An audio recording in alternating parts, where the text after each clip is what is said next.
Hello friends, welcome to CS centre. देखिए, हम geography का क्लास जो लेक्चर अपना बना रहे हैं उसमें कवर कर रहे हैं। उसमें हमने कुछ चीज़ें कवर किया है, जैसे लॉन्जिट्यूड लॉन्गिट्यूड के बारे में हमने प्रीवियस क्लास में डिस्कस किया था।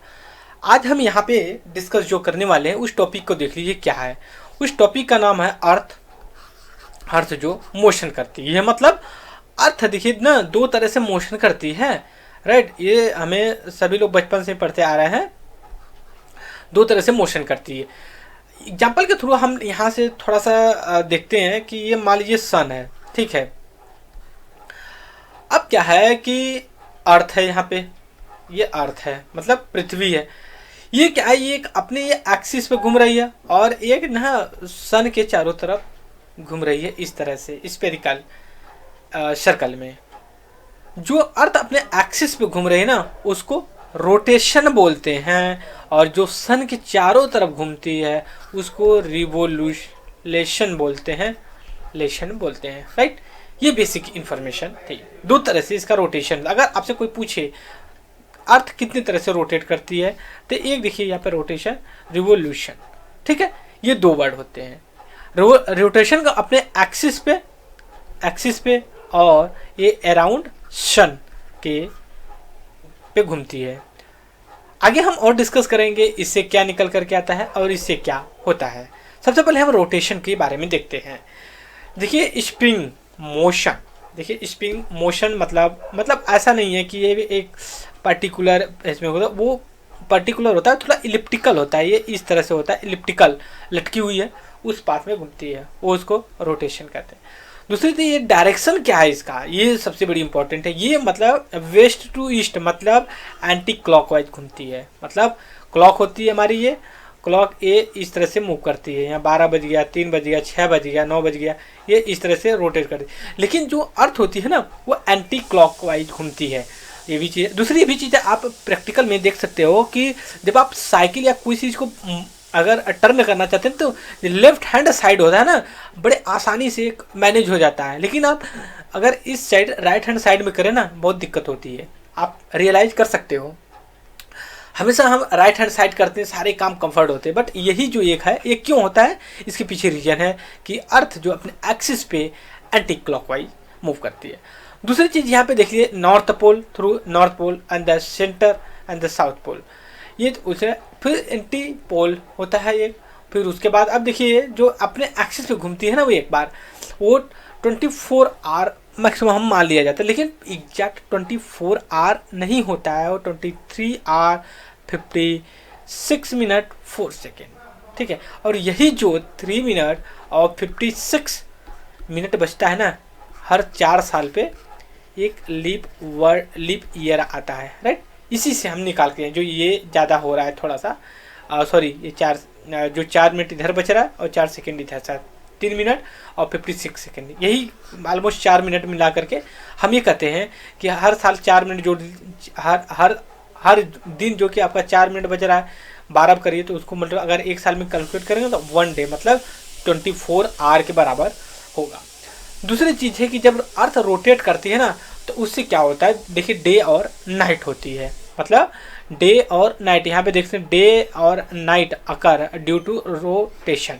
आपसे क्वेश्चन पूछ सकता है डे नाइट कब होता है, कैसे होता है, ये चीज़। दूसरी सर्कल इल्यूमिनेशन होता है, ठीक है। दूसरी ये चीज़ है कि टिल्ट अपने एक्सिस पे है, मतलब थोड़ी सी झुकी हुई है, और कितनी 23.5, और वो एंगल कितने का बनाती है, 66.5। अब यहाँ पे देख सकते हैं। अब देखिए अर्थ हम ऐसे मानते हैं, आप यहाँ पे अर्थ का लोकेशन यहाँ पे ये देखिए, ये बीच से निकल रही है लाइट, और ये इसको ऐसे वर्टिकल होना चाहिए ना, ये इस तरह से होना चाहिए, इस तरह से, लेकिन ऐसा नहीं है, ये इस तरह से है। देखिए ये मैंने मतलब इसके बीच में 23 डिग्री झुकी हुई है। 23 डिग्री झुकने की वजह से ना, यहाँ पे जो 90 डिग्री का एंगल बनता, 23 डिग्री कम हो जा रहा। आप अगर 23.5 अगर माइनस करिए 90 में से ना, 90 माइनस और 23.5, ये आपका 66.5 में बदलेगा, तो ये इतने का एंगल बनाती, ये चीज़ देखना। दूसरी चीज़ है, ये यहाँ पे देख सकते हैं ऑब्लिकल एक्सिस टिल्ट पे यहाँ पे है, और ये आपका नॉर्दर्न पोल और ये जो कि आपका साउदर्न पोल हो जाता है। ये चीज़ें हमने एक्सिस और इसके बारे में discuss. Shape of the geode, देखिए शेप वगैरह उतना इंपॉर्टेंट है, लेकिन जियोडिकल में मानते हैं।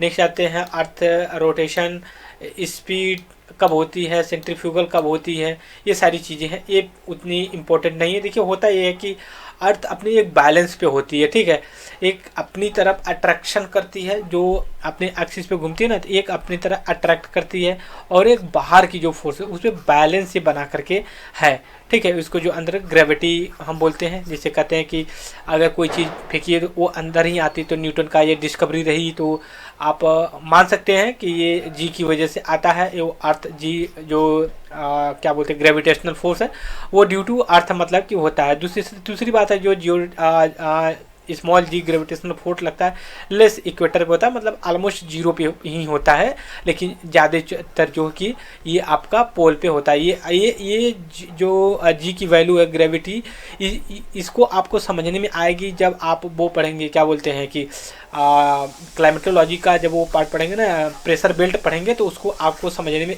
प्रॉब्लम नहीं आएगी, क्योंकि जो वो होती है कोरियोलिस फोर्स होता है जो यहाँ पे जी होते हैं, तो यहाँ पे जीरो लग जाता है इक्वेटर के पास, और पोल पे हाई लगता है। तो इसको हम और डिटेल में डिस्कस करेंगे जब हम प्रेशर बेल्ट के बारे में करेंगे। नेक्स्ट हम यहाँ पे आते हैं temperature fall as we move from equator to pole. देखिए ये अर्थ है, यहाँ पे देख सकते हैं, यहाँ पे ये इक्वेटर है। अब क्या करते हैं कि जब हम यहाँ होते हैं इक्वेटर पे, तो यहाँ सबसे ज़्यादा टेम्परेचर हाईएस्ट होता है। जैसे यहाँ आते हैं तो टेम्परेचर क्या होता है, गिरने लगता है, यहाँ पे आते हैं फिर टेम्परेचर गिरने लगता है, राइट। ये चीज़ें यहाँ पे होती हैं। नेक्स्ट चीज़ होती है कि अगर आप और आगे चल के देखेंगे तो ये कोई एक परमानेंट नहीं होता है और एक नॉर्मल ही है। यहाँ पे देखिए टेम्परेचर फॉल होता है सरफेस। अब यहाँ पे इक्वेटर टूवर्ड द पोल होता है, स्फेरिकल जियोइड है। Energy receive unit decrease from equator to pole से होती है, मतलब इक्वेटर पे सबसे ज़्यादा एनर्जी रिसीव होती है वो, और आगे चल के स्लैंट इप्टिकल ये नॉर्मल सा है। अब यहाँ पे देख सकते हैं प्रीलियम मॉक टेस्ट है। अब इसमें स्टेटमेंट में देकर के किया गया जियोइड है, अर्थ है, ठीक है, ये जियोइड है। रोकी दूसरी बार region early between the tropic of cancer, tropic of call the torrid zone होता है। फिर उसके बाद temperature decrease from equator to pole because of the shape of the earth. हाँ कह सकते हो northern pole is latitude, northern pole latitude. तो ये आपको स्टेटमेंट में दे रखा है, आप इसको जो कि यहाँ पे सही है गलत का कर सकते हैं।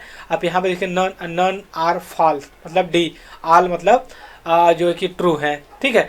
तो इसमें ये चीज़ होगी। अब हम आते हैं रिवोल्यूशन में, मतलब कि अगर ये सन है तो इसके अराउंड जो अर्थ मूव कर रही है ना ये चीज़, तो ये चीज़ यहाँ पे हम देखते हैं। दूसरी ये चीज़ यहाँ पे देखिए कि कॉल्ड रिवोल्यूशन होता है। ये ऑर्बिटल प्लैनेट होती है, इलिप्टिकल बोल सकते हो आप इसको। Near pole of the earth no as elliptical far, ये थोड़ी सी है। दूसरी चीज़ ये है कि 365 पॉइंट डे लेता है एक सर्कल कवर करने में। यहाँ पे आप थोड़ा सा देख सकते हो, यहाँ पे देखिए ये सन हो गया ना।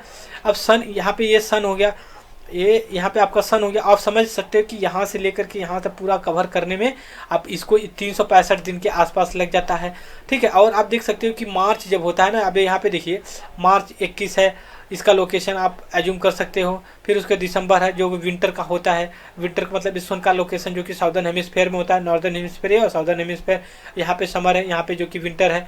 तो ये चीज़ आप देखिए यहाँ पे, तो ये इमेज के थ्रू आप कैलकुलेट कर सकते हो कि सन का लोकेशन क्या होता है। जैसे मान लीजिए कि हम क्या करते हैं, अर्थ जो होती है ना, अर्थ और सन के बीच में सबसे कम दूरी जो कि आपका विंटर सीजन में, मतलब जो हमारे कॉन्टेक्स्ट में, लेकिन जो साउदर्न हेमिस्फेयर में होते हैं उनका जो कि समर जो कि विंटर सीजन वो होता है, क्या बोलते हैं, समर सीजन होता है, राइट। तो ये चीज़ यहाँ पे देखें, यहाँ पे दिसंबर का महीना है, ठीक है। तो इसमें क्या होता है कि नॉर्दर्न हेमिस्फेयर जो होता है ना वहाँ पे विंटर होता है, ठंडी होती है। जो साउदर्न हेमिस्फेयर है वहाँ पे ठंडी होती है। तो ये चीज़ यहाँ पे 1 साल लग जाता है जो कि रिवोल्यूशन करने में। अब यहाँ पे देख सकते हैं 29 जून जो है कि हेमिस्फेयर टू द टिल्ट की सन की तरफ झुके होते हैं। तो ये छोटे छोटे बुलेट पॉइंट्स होते हैं, इसमें हमें बस एक बार कॉन्सेप्ट समझ के सन कहाँ पे होता है। अब यहाँ पे देख लीजिए, आपको मैं एक्सप्लेन करने की कोशिश कर रहा हूँ। ये इक्वेटर है, ठीक है, ये इक्वेटर हम मान लेते हैं यहाँ पे है, और ये सनलाइट है, ठीक है। सनलाइट यहाँ पे सबसे कम हमने पहले भी डिस्कस किया था, ये नॉर्दर्न हेमिस्फीयर। यहाँ पे देख सकते हो कि आप पूरा ज़्यादा डिस्टेंस कवर कर रहा है यहाँ, तो यहाँ पे लाइट कम हो जाती है, ठीक है। और ये यहाँ पे देख सकते हैं ये चीज़ें। तो ये चीज़ें यहाँ पे देखा। दूसरी बात है कि winter session, winter solar system जो ठंडी का होता है 22 दिसंबर होता है। और फिर ये देखिए सन कहाँ पे होता है, ट्रॉपिक ऑफ कैंसर पे रिसीव डायरेक्टली होता है। लेकिन जब हम 21 जून की बात करते हैं ना, तो उस जो कि ट्रॉपिक ऑफ कैंसर होती है ना, वहाँ पे सन डायरेक्टली वर्टिकल होता है। यहाँ पे लॉन्जिट्यूड नाइट शॉर्टेज। अभी इसमें क्या होता है कि सबसे ज़्यादा बड़ा दिन कहाँ पे होगा, नॉर्दर्न हेमिस्फीयर में होगा, शॉर्टेज डे। अब longest night and the shortest day आपका जो कि नॉर्दर्न हेमिस्फीयर में देखने को मिल रहा है, राइट। तो लेकिन अगर हम 22 दिसंबर को, लेकिन अगर हम अपोजिट चले जाए ना, तो साउदर्न हेमिस्फीयर में, अब साउदर्न हेमिस्फीयर तो यही उल्टा हो जाएगा, मतलब नाइट जो होगी ना शॉर्टेज होगी और जो डे होगा ना लॉन्गेस्ट होगा, राइट। तो ये सीधे विंटर सेशन अभी यहाँ पे देख सकते हो, यही तो दिया है यहाँ पे, ये तो this position in earth call तो विंटर सेशन दिसंबर 25 हेमिस्फीयर में आप बात कर सकते हो। मिड नाइट सन की बात करते हैं। मिड नाइट सन ये होता है ना कि जैसे मान लीजिए कि जो साउदर्न हेमिस्फीयर में सन का लोकेशन होता है, तो उस समय जो होता है सन होता है ना, तो सॉरी जो सन होता है नॉर्दर्न हेमिस्फीयर में होता है, तो नॉर्दर्न हेमिस्फीयर में 6 मंथ्स डे होता है, 6 मंथ जो कि नाइट होता है। और ये डिपेंड करता है कि सन का लोकेशन अगर नॉर्दर्न हेमिस्फीयर में तो नॉर्दर्न हेमिस्फीयर में दिखेगा, साउदर्न हेमिस्फीयर में तो साउदर्न हेमिस्फीयर में ये इंसिडेंट देखने को मिलेगा। तो ये चीज़ें बेसिक चीज़ें रहे। पोलार डे वही चीज़ें हैं जो हमने यहाँ पे discuss. Day light saving and the temperate region की बात करते हैं। मतलब ये होता है कि जो टेम्परेट रीजन हो जाए, टेम्परेचर मतलब इक्वेटर के पास होता है, उसमें जो कि काफ़ी ये चीज़ क्या बोलते हैं देखने को मिलती है कि मतलब डे नाइट इक्वल होता है, इक्विनास होता है। और ये जो कि day night longer night equator के पास होता है। जैसे मान लीजिए ऑटमन सीजन होता है, स्प्रिंग सीजन होता है, हमने यहाँ इस मैप में डिस्कस कर रखा है थोड़ा सा।